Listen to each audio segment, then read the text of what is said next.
Chocomucho Flying Titans tila binawian nga po ang kupunan ng Vietnam sa kanilang muling pagharap.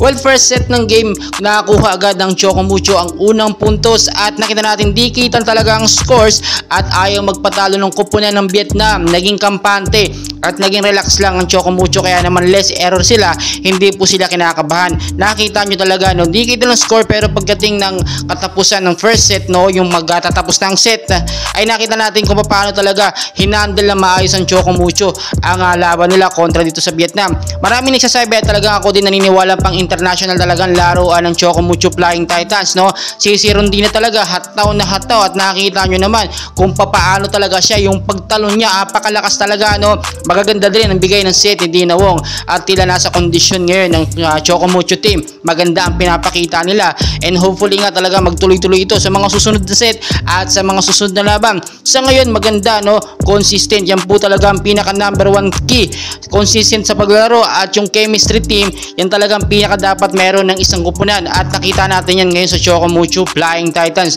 So marami pa ring bashers ng Chocomucho kasi nga lagi natatalo sa PBL, no, pero sa pagkakataong ito tila magdadala sila ng karangalan, magbibigay sila ng karangalan sa bansang Pilipinas dahil sa pinapakita nilang magandang laro o laban dito sa BTB Cup 2023. So talagang susuportahan natin siyempre bansang Pilipinas ang nire-representa ng Chocomucho. So first set ng game nakakuha ng Chocomucho Flying Titans sa pagkapanalo, then painit ng painit talaga pagdating ng second and third set. Talagang hindi talaga makapaniwala, no, ang Vietnam sa pinapakita ngayon ng Chocomucho. Tila mas lumakas sila at napagandaan talaga nila, no, napag-aralan nila na matinding strategy ang naging sunod na laban kontra dito sa Vietnam. Sa pagkakataong ito, huwag nyo kalimutan mag-like and subscribe para update din kayo sa ating mga bagong uploads. Maraming